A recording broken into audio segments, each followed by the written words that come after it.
Welcome back to the Mel K Show. One of my favorite humans on the planet is with us today, a man who has been persecuted and I hope will be vindicated over and over again. His name is Roger Stone. Thank you for joining me, sir. Mel, it's great to be with you as always. Well, as always, not like this week, though, with everything coming out. It looks like Roger Stone not only did nothing wrong, but that the government did something very wrong to you. Mel, it's been a great week, largely, I think, because of the incredible courage of Tulsi Gabbard and a commitment to the truth. And now, finally, with using declassified documents and emails, we have absolute stone cold proof that there was a seditious conspiracy to frame Donald Trump and to claim falsely that there was Russian assistance in his election. We know who the perps are. It goes all the way to Hillary Clinton. As you know, they've declassified an email that proves that she approved of this entire charade in advance. Barack Obama, this plot was born in an Oval Office meeting in which he was present. John Brennan, the chief orchestrator of this fraud, who insisted on jamming the Steele dossier, that's the fake fabricated claim that Donald Trump had dallied with Russian prostitutes when he was in Moscow as a private businessman. Brennan insisted inserting that, despite its questionable origins, into the president's intelligence briefing so that they could use it as the rationale to launch Crossfire Hurricane, the illegitimate FBI effort to frame Donald Trump for Russian collusion that didn't exist, and also used it to justify the FISA warrants that were used to spy on Trump and his campaign. And we still have not dealt with, but I think we're going to deal with, the false claim that the Democrat National Committee was hacked by Russian intelligence, for which there is no evidence whatsoever. In fact, all of the forensic evidence is to the contrary, that the material stolen from the DNC, based on the download times, was downloaded to some kind of a portable drive and taken out the back door. So their entire narrative has fallen apart.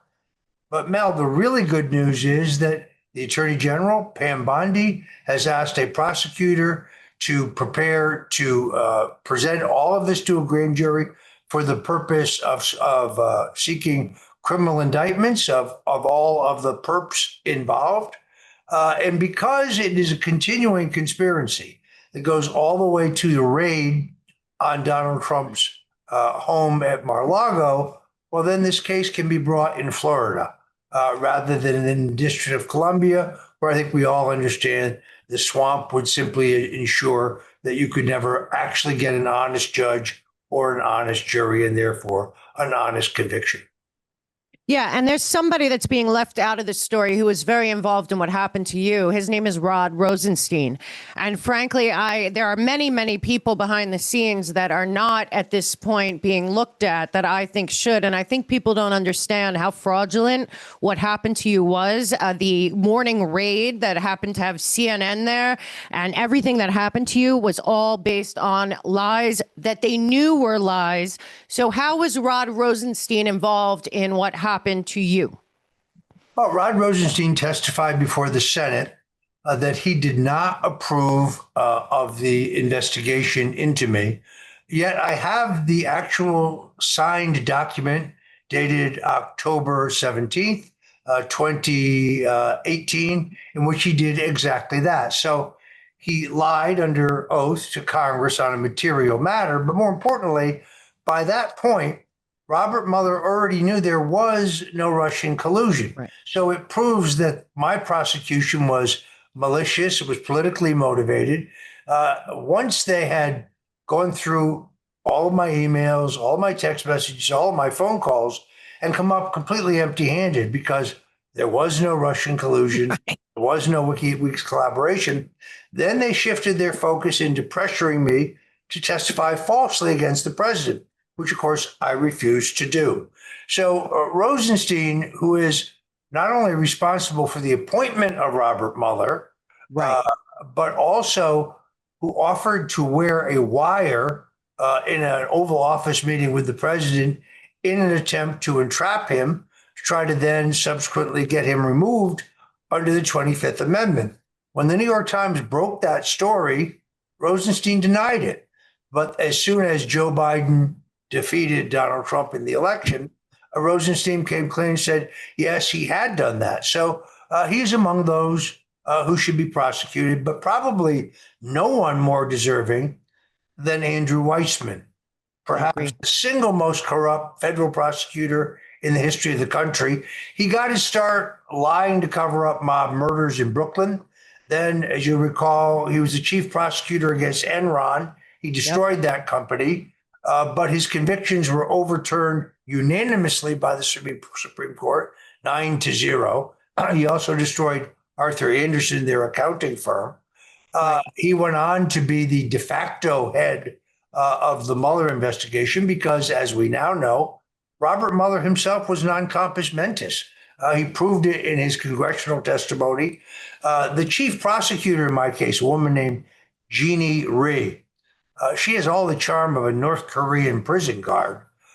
She was Robert Mueller's law partner, yet under congressional testimony questioning when he was asked, were you aware of the fact that Jeannie Rhee, prior to her prosecution of Roger Stone and her inclusion in your prosecutorial team, represented Hillary Clinton and Hillary Clinton's foundation in the email controversy? And of course, Mueller said he was unaware of what his own law partner had done. Of course, that was a conflict of interest, unless your case was in front of Judge Amy Berman Jackson, which she said. Right. The fact that she had represented Clinton on the email case, the fact that I had written a book critical of the Clintons, specifically around that issue, that was not a conflict. So there's plenty to go around here. General Flynn and I actually came together up with a list that we are continuing to add to of all the people who deserve prosecution in this matter. Yeah, and I think we have to make very clear that from the very start, the special counsel of Mueller, run by Andrew Weissman and 15 of his partners in a $75 million witch hunt, was based on things that they already knew were not true. So to me, when I look at the entire Mueller-Weissman 2 years that they kept going and they fed the media and they had Adam Schiff out there, they started that on the predicate of something they knew didn't happen.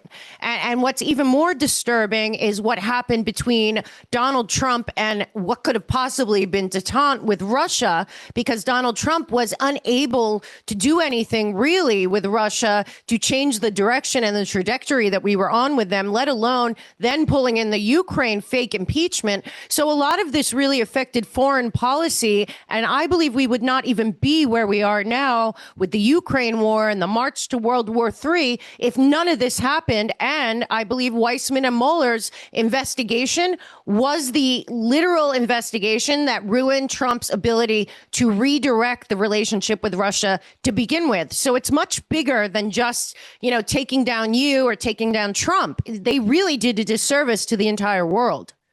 Well, I have to look at it in some personal terms. As you understand, my wife and I lost our home. I know. Lost our savings. I lost my car. I lost my ability to make a living because I was unconstitutionally gagged for a year and a half. I couldn't defend myself in any medium at all. My wife subsequently diagnosed with stage 4 cancer, which I believe is caused by the stress of being hounded by federal prosecutors for almost 3 years.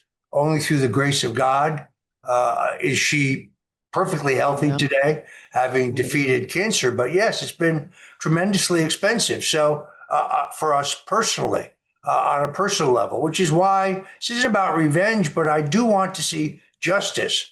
And I do want to see the people who put me and my family through hell, the people who put General Flynn and his family through hell, the people who tried to bankrupt Donald Trump. They tried to keep him off the ballot in 50 states. They tried to throw him in jail. And yes, they tried twice to kill him. I would like to see all those people brought to justice. Right. And we know that a lot of that was funded by globalist international billionaires that get away with having these NGOs under different circumstances. Particularly, we have multiple groups run by Norm Eisen, who was also after you as well. And lawfare itself is really about destroying somebody financially, reputationally, in terms of livelihood, their families. It is so evil. And the Brookings Institute has an entire lawfare group over there. And all these people basically are nonprofits. They get away with this. We don't know where their money even comes from. I know Brookings was suggested to be foreign money. And here we are looking at a opportunity, I think, to maybe look into some of these firms. Also, the Open Society, very involved. So we have a big problem with people funding this abuse of the legal system that comes down on people like you, essentially to destroy you, basically do everything they can do but kill you through novel lawfare, which is exactly what these people do. Well, and little did we know that USAID, which started with a very legitimate purpose, was actually never passed by the Congress, was signed into law by President John F. Kennedy, which original purpose was to help Central and South American governments who were fighting communism. But that morphed into a slush fund that has paid for every left-wing plot that you can possibly imagine, color revolutions, efforts to impeach Donald Trump. Our tax dollars were actually going to finance all of these illicit activities, which is why USAID needs to go completely. You're absolutely right. They've weaponized our own tax dollars against us in many cases. In other cases, you have these foreign entities who are paying for essentially an effort to remove a duly elected president. So let's be very clear about what we had here. This was the greatest single dirty trick in American political history. It was an abuse of power in which the full authority of the United States government and the incredible capability of our intelligence agencies were used to weaponize two completely false claims, the Steele dossier and the false claim that the Russians hacked the DNC, for which there's no evidence whatsoever. In fact, all the evidence is to the contrary, in order to remove a duly elected president. That is a seditious conspiracy, and that is by definition treason, and somebody has to be prosecuted. And if anybody needs a list, get in touch with me. I'll be happy to provide it. If you can't get it, you can get it from General Flynn. I know, and I'm sure I could name off all the people pretty much myself, but I have to say this about that. So, as we both know, Donald Trump filed a lawsuit in Florida that basically lays out the entire plot of Hillary Clinton. All the names are on it. I have it on my resource page for anyone to read. That was kicked out of court, and then Alina Habba and I think even Trump were both fined $1 million for even bringing the case, which is insane and unprecedented. Do you believe that Donald Trump or yourself will initiate? I know General Flynn also has a cases against these people individually for what they did to you. Let's tell you, you're really reading my mind. First of all, what's the disposition of that case now? Judge Middleton, a Clinton appointee, dismissed the case and then fined President Trump and his lawyer, Alina Habba. Now, everything that's in that case has been proven to be true. So what happens to that case now? I suspect the case is mooted, but Judge Middleton should face his own impeachment proceedings. We do have a process. See, federal judges, they begin to believe that they're untouchable, but we actually have a process for removing them. And I think it's a high bar, requires articles of impeachment in the House. And I think it requires 2/3 majority of the Senate. But let them come up to Capitol Hill and be subjected to questions under oath. Let them go through a trial. I don't think that's inappropriate. That case clearly proven to be correct. I spoke to Alina Habba about it just the other day. Whether or not I have a case against the government remains to be seen. If you go to trial in the District of Columbia, I can tell you the Constitution, the law, the facts, the rules, none of these things matter. They're immaterial. So there's no sense in filing a lawsuit in D.C., just regardless of how strong and compelling your case may be. It is something I'll have to examine. I'm more interested, frankly, in the people who plotted this destruction of the president, as well as General Flynn, myself, and others, Yep. being brought to justice. To me, that's far more important. No, it's not about revenge. It's not about retribution. It's about rebalancing the scales of justice for Yes. elementary fairness. That's what I seek. Yeah, me too. I mean, but what I also see is that it wasn't a crime against Donald Trump. It was actually a crime against the people of the United States of America. And it was a conspiracy to defraud the people of the United States of America, among many other things, like you said, sedition and treason. Last thing I'll ask you, because I know you got to run. There is, you brought up the judges. Now, there is the District of Columbia, as you know, Donald Trump mentioned yesterday that he would like to federalize it. When I was looking into it, it looks like the Congress actually can do that. The real issue there is that all of the judges, Burl Howell, Chutkan, Boasberg, Berman Jackson, all of these people were involved from the beginning in 2016 all the way through. And then, of course, we had Mary McCord and a bunch of other people that were also involved. So like you're saying about the judges, maybe the best case scenario is that the District of Columbia is federalized and therefore wouldn't have their own court there. I mean, I don't know if that's possible, but I did read that the Congress could rescind the District of Columbia being its own principality. Yeah, I did. I've seen that also. I'm not an attorney, as you know, so I'm uncertain, but I do know this. At my sentencing, the judge specifically said to me in the 55-minute harangue in which she attacked me, she said, "You have been convicted of covering up for Donald Trump." To which I say, covering up exactly what? The Russian collusion? Well, we now know there was no Russian collusion. This is the same judge who, of course, ruled that Hillary Clinton could not be held responsible for the death of those brave men in Benghazi, Right. just as another example. So I think these judges have to be held accountable when they violate the constitutional rights of defendants. I think that is, and they do so on a systematic basis, and they show their philosophical and political bias, then I think they have to answer for that. But I do know this, you cannot get a fair trial or an honest trial in the District of Columbia unless you're a left-wing Democrat. So John Durham takes 5 long years to finish his investigation, to learn things that journalists like Lee Smith and John Solomon and Paul Sperry have already told us about the Russian collusion fraud. And then, rather than indicting Hillary Clinton and John Podesta and Robbie Mook and John Brennan and James Comey and Susan Rice and others, he goes all the way down to the bottom of the totem pole and he indicts a guy named Sussman, who's a really very low level. This is like indicting the guy who drove the getaway car for a bank robbery for double parking while you let the bank robbers get away. And even in that case, Sussman was acquitted by a partisan jury and basically a partisan judge. So you will get no justice in the District of Columbia. There has to be some fundamental reform there. I agree. Yeah, I mean, that's a real problem that the whole world knows that, not just America. Everyone knows that. And it's a disgrace to our country, frankly, at this point. But we will see what happens. All I know is that I want to see some indictments. I also believe a lot of people need to be disbarred and impeached, myself, judges, and these lawyers, these lawfare lawyers. They don't hide what they're doing.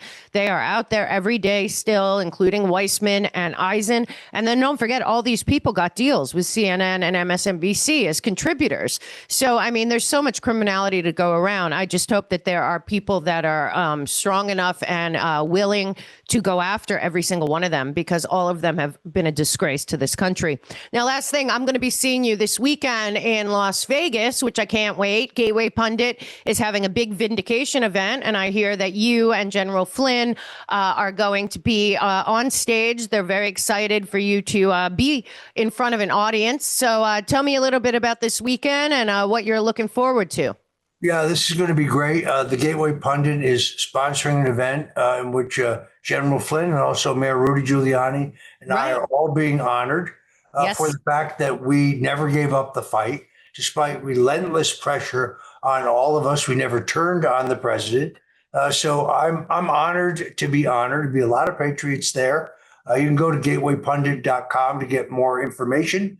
But it's the 9th and 10th this weekend in Las Vegas at the Ahern Hotel. Mel, it's going to be great to be with you, and it's going to be great to be with so many Patriots. I'm looking forward to it. Well, I'm so excited because for the first time in a very long time, we're all getting together with a lot of truth out there that we all knew and we talk about when we see each other or in person. But now the whole world knows, and it's just really a very good time. But we have to all get back in shape and get ready because 2026 is around the corner. These people don't give up, and it is up to us. So anyone that wants to join us in Las Vegas this weekend, Lara Logan is the host. I will be speaking, and we will be honoring General Flynn, Roger Stone, and Rudy Giuliani for being stand-up, true patriot Americans. And for God and country, all I can say is thank you, Roger Stone.